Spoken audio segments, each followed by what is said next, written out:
सुरेश आज पूरे 22 साल बाद अपने गांव लौट रहा था। एक लंबे अरसे के बाद वह फिर से उस मिट्टी में कदम रखने वाला था जहां उसने बचपन बिताया था। शहर की भीड़ भाड़ और तनाव भरी जिंदगी से दूर उसे उम्मीद थी कि गांव की शांति और सादगी उसे राहत देगी। उसके साथ उसके 3 दोस्त भी थे, गोपाल, मोना और दीपक। तीनों उसके पुराने दोस्त थे, लेकिन गांव की कहानियों और वातावरण से पूरी तरह अनजान। चारों शहर में ही काम करते थे और जब सुरेश ने गांव चलने का प्रस्ताव रखा तो सबने ये सोचकर खुशी से हाँ कह दी कि गांव की सैर और थोड़ी मस्ती उन्हें एक नई ताजगी देगी। रास्ते में हरे भरे खेत, मिट्टी के घर, कच्चे रास्ते और पुरानी यादें सुरेश के जहन में ताजा होने लगी। लेकिन जैसे ही गांव के मुख्य दरवाजे पर पहुंचे, सुरेश को कुछ अलग सा महसूस हुआ। गांव की गलियों में अब वो चहल पहल नहीं थी जो बचपन में होती थी। बच्चे गलियों में नहीं खेल रहे थे और हर घर की खिड़कियां बंद थीं। हर कोई जैसे डरा और चुपचाप अपने घरों में बंद था। सुरेश के घर पहुंचते ही उसकी मां ने उसे गले लगा लिया, आंखों में आंसू और चेहरे पर खुशी। लेकिन उस खुशी में कहीं न कहीं एक डर भी छुपा था। सुरेश ने मां से पूछा, मां, ये गांव इतना शांत क्यों हो गया है? सब कुछ बदल सा गया है। मां ने धीरे से कहा, बेटा, ये वही गांव है, लेकिन अब पहले जैसा नहीं रहा। यहाँ शाम के 6 बजे के बाद कोई बाहर नहीं निकलता। सुरेश हैरान हो गया, ऐसा क्यों मां? ये क्या बात हुई? मां ने धीरे धीरे सिर झुकाकर जवाब दिया, बेटा, यहाँ एक खतरनाक चुड़ैल का साया है। पहले वह बच्चों को उठा ले जाती थी।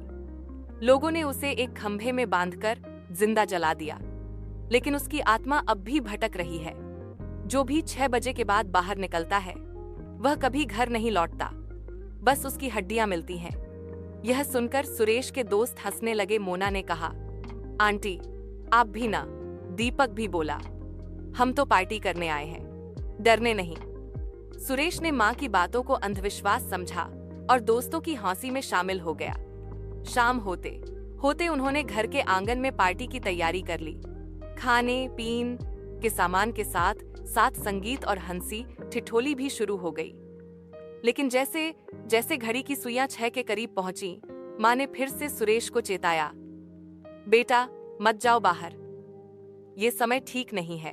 पर सुरेश ने मां की बात टाल दी और दोस्तों के साथ गांव के बाहर घूमने निकल गया।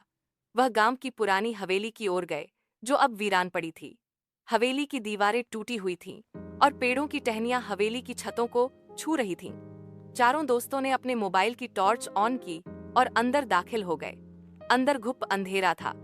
हवेली की सीढ़ियां चरमराने लगीं। तभी सुरेश को लगा कि कोई उनका पीछा कर रहा है। वह बार बार पीछे मुड़कर देखने लगा, लेकिन हर बार अंधेरे के सिवा कुछ नजर नहीं आया। अचानक उनके सामने एक महिला आकर खड़ी हो गई। उसने सफेद साड़ी पहन रखी थी और उसके बाल बिखरे हुए थे। चेहरा आधा अंधेरे में छुपा हुआ था, लेकिन उसकी आंखें एकदम लाल थीं। मोना हिम्मत करके उसके पास गई और पूछा, तुम कौन हो? यहाँ क्या कर रही हो? महिला ने धीमी आवाज में कहा, तुम लोग बाहर क्यों आए हो? मैं तुम्हारी मदद कर सकती हूँ। मोना उसकी बातों में आ गई, लेकिन जैसे ही उसने लड़की का हाथ पकड़ा, अचानक महिला की आंखें और लाल हो गईं। चेहरे पर खून टपकने लगा और उसके दांत भेड़िए जैसे बाहर निकल आए। एक पल में उसने मोना की गर्दन मरोड़ दी और उसका शरीर वहीं गिर पड़ा। सुरेश, दीपक और गोपाल यह देखकर कांपने लगे। गोपाल ने चीखते हुए कहा, भागो यहाँ से। तीनों दौड़ने लगे, लेकिन जिस रास्ते से आए थे वह रास्ता अब नदारद था। पेड़ उनकी राह रोक रहे थे और पीछे से अजीब सी हंसी सुनाई दे रही थी। भागते भागते गोपाल कहीं गायब हो गया। सुरेश ने पीछे मुड़कर देखा तो देखा गोपाल हवा में लटक रहा है। उसकी आंखें बाहर निकल चुकी थीं और फिर उसके शरीर को 2 हिस्सों में बांट दिया गया। अब सिर्फ सुरेश और दीपक बचे थे। सुरेश का शरीर कांप रहा था, उसके पैरों में ताकत नहीं थी। दीपक ने उसका हाथ पकड़ा और दोनों दौड़ने लगे। तभी उनके सामने वही चुड़ैल फिर से आ गई। उसने दीपक की ओर देखा और एक जोरदार चीख मारी, जिससे दीपक के कान खून बहा। दीपक उड़ा, सुरेश अकेला। सांस फूली, अंधेरा छाया। बजरंगबली के मंदिर की घंटियों की आवाज सुनाई दी। सुरेश वहीं की ओर दौड़ पड़ा। मंदिर के द्वार पर पहुंचते ही उसने देखा कि चुड़ैल अब उसके बहुत करीब आ चुकी थी। सुरेश ने जैसे ही मंदिर के अंदर प्रवेश किया, चुड़ैल की चीख सुनाई दी। वह मंदिर के अंदर नहीं आ सकी। एक अदृश्य शक्ति ने उसे रोक दिया था। सुरेश वहीं मंदिर में बेहोश होकर गिर पड़ा। सुबह की पहली किरण के साथ उसकी आंख खुली। गांव के कुछ लोग मंदिर पहुंचे और उसे उठाया।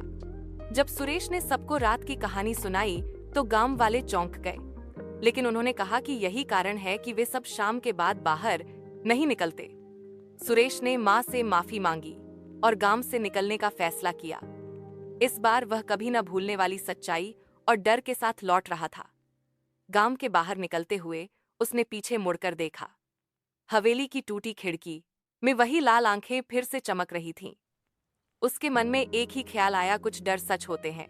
अगर आप इस कहानी का अगला भाग देखना चाहते हैं तो हमें कमेंट बॉक्स में जरूर बताएं। हमारे चैनल आधार गाइड को सब्सक्राइब करें ताकि ऐसी ही भावनात्मक और जानकारीपूर्ण कहानियां आप तक सबसे पहले पहुंचे। यदि यह वीडियो आपको पसंद आया हो तो इसे लाइक करें और अपने दोस्तों वी परिवार के साथ इंस्टाग्राम, फेसबुक और व्हाट्सएप पर शेयर करना न भूलें। आपका एक शेयर किसी और की जिंदगी बदल सकता है।